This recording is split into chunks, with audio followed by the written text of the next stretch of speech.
What the is up, Dad? No.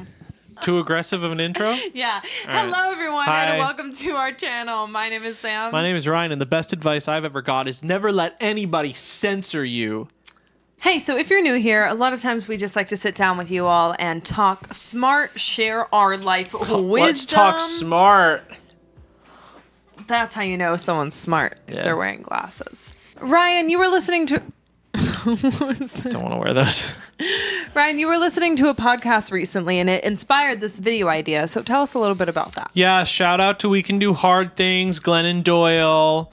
I'm a feminist. I listen to smart women. On Glennon's pod, they did a thing where they surveyed their audience for the best advice that they've ever gotten, and then they listened to it and reacted to it. So we're doing a similar thing, but in two parts. This part is the best advice Daddy's ever gotten, and we're going to react to it, and then at the end, we're going to share our own. And then part two will be the worst advice Daddy's ever gotten, and then we'll share our own. Hey, also, if you are new here, Daddy is what the fan base is called. Yep, and they'll never be called anything else. So if you feel weird about it, lean in. There's your first piece of advice. If it feels weird, lean in. Hey, also, we usually do this at the end of the video. Let's do it at the beginning. We have merch, and you have like 6 days to get it. That is true. After Labor Day, it will no longer be available. Bro. This is the first launch, the premiere launch. Sam and Ryan, you gotta check it out. Like, come on, you guys. You regret 100% of the merch you don't buy. Very good. First piece of advice from someone whose name I'm assuming is Will. Success is not final. Failure is not fatal. It is the courage to continue that counts. Oh. Period. Confucius. Speaking of nothing, I ordered Chinese food today, and I opened up my fortune cookie. Nothing inside. If it makes you feel any better, we have like 2 stale fortune cookies in the bowl. No, because you know what? No fortune means I'm going to die. I think that's what that means. If they're like, well, you have no future, as per the empty cookie, so enjoy the car accident you're going to get into later. Wow. Anyway, success is not final. Failure is not fatal. It's the courage to continue that counts. I love this advice because, I mean, mostly for the first part of it. The second part of it is great too. But like, I think we all have fear to fail, but I think failure actually defines us a lot more than success does. And I think success feels really good. And I know, especially in my life when I was much younger, the moments of success that I had, I was just certain that they would last forever. Mm-hmm. And, you know, life is a series of mountains. It's not just a straight road. And sometimes you're climbing up and sometimes you're falling down. So yeah, you know, success isn't an endpoint. Failure is not an endpoint. Both of them are fluid. You're never going to be in them forever. The courage to continue. Just keep going. Dory said it best. Keep swimming. Sam, what do you think? I think that's all so well said. Wow. And those are my thoughts. Pretty eloquent for a guy without a fortune, huh? I love this one. Be the person you needed when you were younger. Oof. Yeah.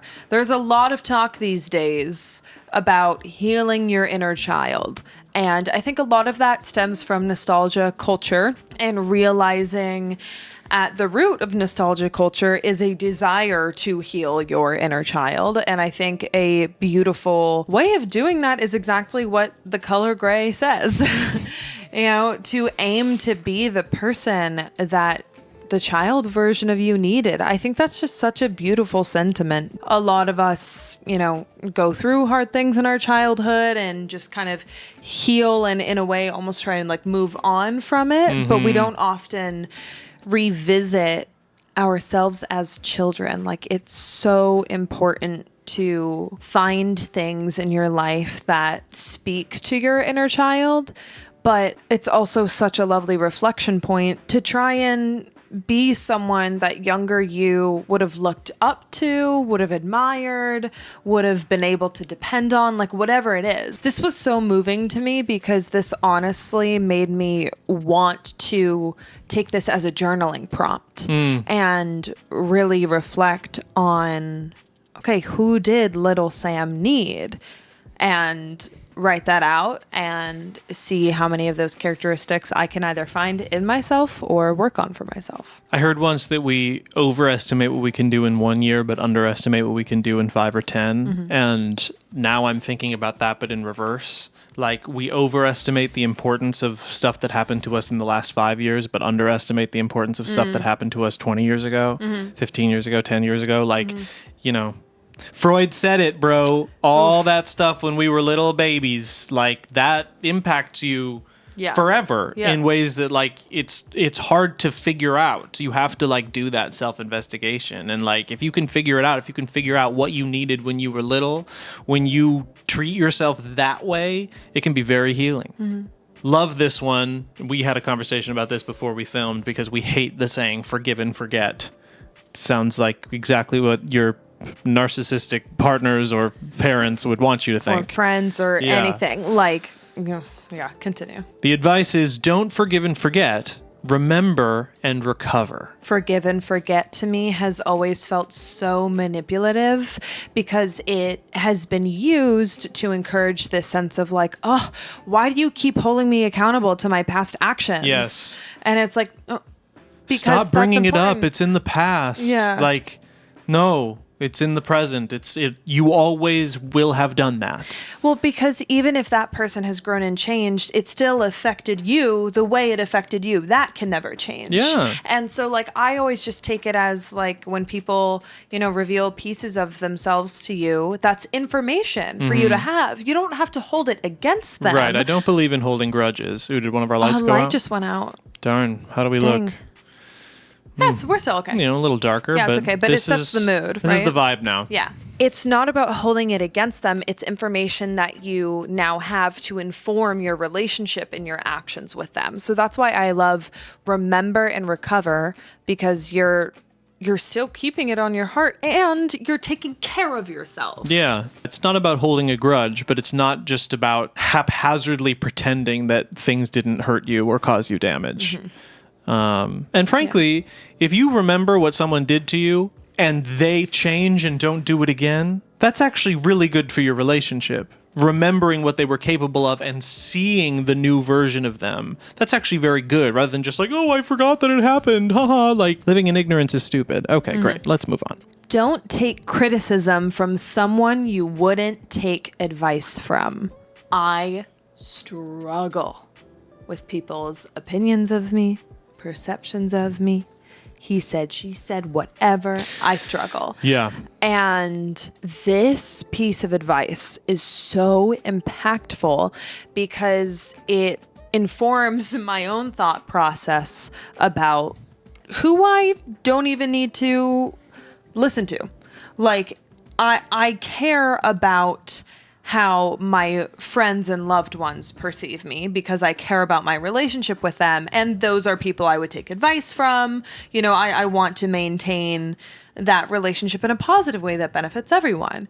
But like the fact that I have spent so much time being burdened by criticism from people that I just don't trust or don't even like or don't even know. Like that's the thing about one. This that really gets like I take this and apply it to all of our relationship with the internet. Yeah. Oh like my God. I like if someone slid into my DMs and was like, "Hey, I have some advice for your life." I would be like, "What the are you talking about? I'm not going to listen to this. Like, you don't know me."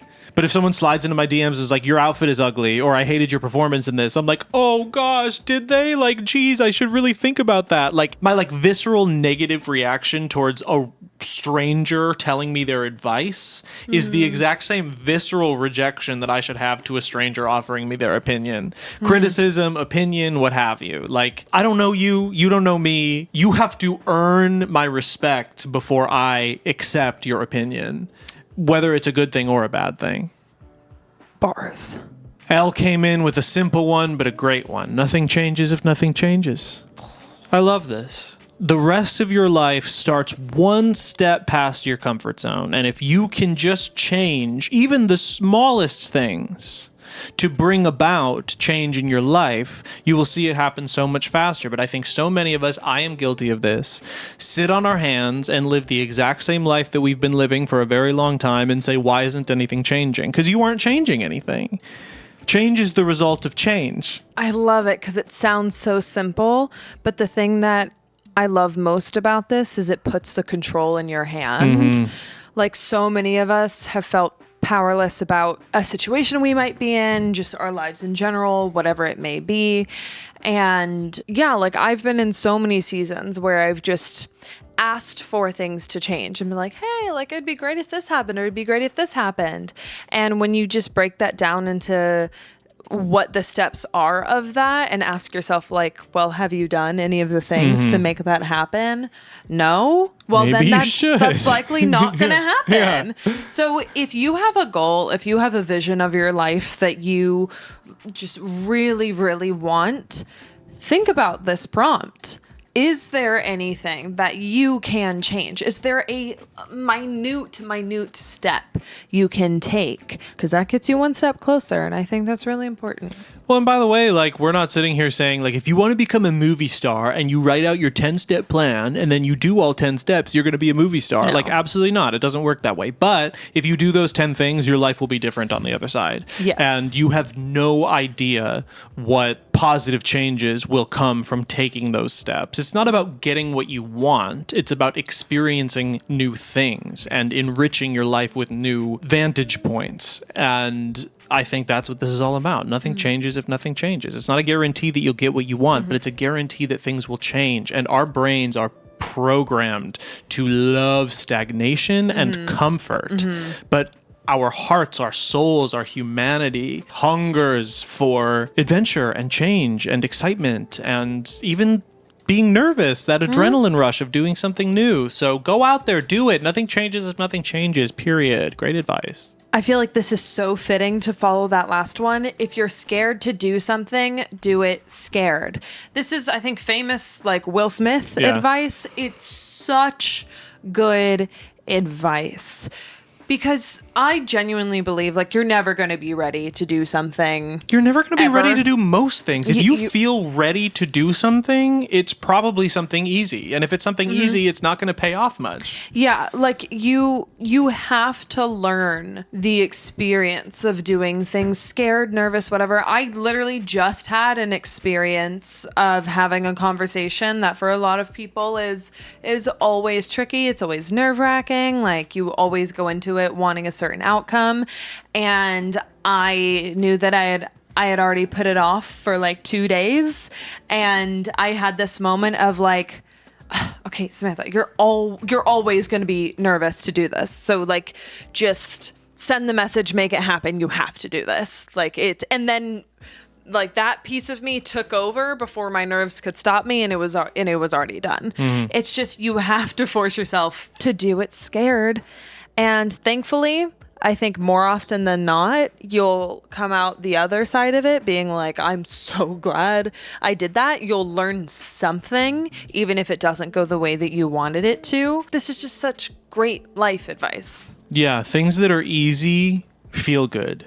Things that are hard do good. If you do the hard things, good things will come of them. Even if the immediate feeling is terror or fear or nervousness or embarrassment or shame. Bad things can lead to great lessons. Good things usually just keep you stagnant, keep you comfortable. I think the derivative of this is, if you're scared to do something, do it anyway.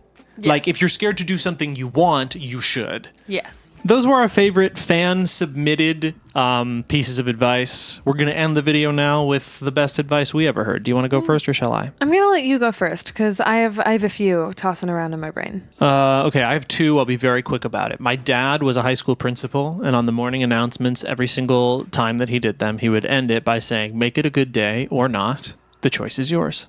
Super simple. But just a great thing to remember, that like, what happens to you is not up to you, but how you feel and how you react to it is absolutely up to you. And that's a very empowering concept. Absolutely. It's life-changing. And then during filming the Rocky Horror Picture Show, Ben Vereen sat us all down at dinner and waxed philosophic about his life and his career. And at one point he said, there are many roads up the mountain, but there's only one mountaintop. I have amended that to say there are many roads up the mountain, but there's only one mountaintop. So fix your gaze on the summit of your desires and climb. But all of that is to say, don't focus on how you're going to get to where you're going. Focus on what you want and then just start.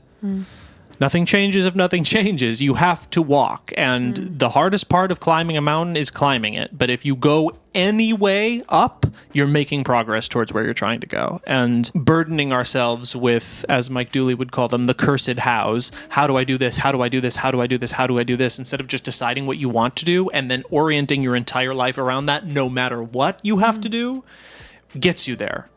Progress is progress. Don't compare your chapter 1 to your own idea of what chapter 20 should be. Just write the book. The first one that comes to mind is one that I have shared before, and I really love it. And some people actually resubmitted it to my question box for this prompt, which was very sweet. It is a piece of advice that my boss gave me when a project that I was working on had come to a close essentially by my choice. However, I still felt like it was a failure.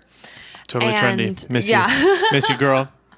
R.I.P. Totally trendy. And he told me, if what you work on fails, that does not mean that you are a failure. And that stuck with me so hard. I wrote it down on a sticky note like immediately and kept it in my office for a while. It is so easy, I think, for me in my experience, but I also know that so many other people deal with this. It is so easy to put your identity into what you're working on, what you're passionate about, what your day-to-day life is. And so when something doesn't go your way, it's very easy to internalize that and look at it as a reflection on yourself. I genuinely feel like that is almost never the case. I think there's always something you can learn from your experiences. It echoes back to advice that we talked about in this video. Failure is not fatal. That's right. And I really love that. Another one, you actually already mentioned his name. Mike Dooley has a book called Infinite Possibilities. Infinite Possibilities. I always want to call the book Thoughts Become Things. Thoughts Become Things, because that's my favorite phrase from this book. Thoughts become things. It is such a simple statement. I find it so true. I would argue it is a universal truth, because I genuinely believe that if you say you're miserable today, you will be miserable today. If you say today's going to be a good day, you have the power to make it a good day. Learning the power of perspective has been such a game changer for me in the last few years. Knowing that at the end of the day, you really do have the power to change your perspective, really no matter what situation you're in, is a big thing. So just remember, if what you work on fails, that does not mean you're a failure, and thoughts become things. Thank you so much for your user-generated advice. This was a great video. We can't wait to hit you with the part 2 of some of the worst advice. This is the inspirational content, and then we'll have a laugh a little later on. But we love you. Thank you so much, as always, for participating in our content creation. It's great to collaborate with you guys on videos like this. As always, be sure to like and subscribe, and we will see you all next time. Bye. Bye. That was good.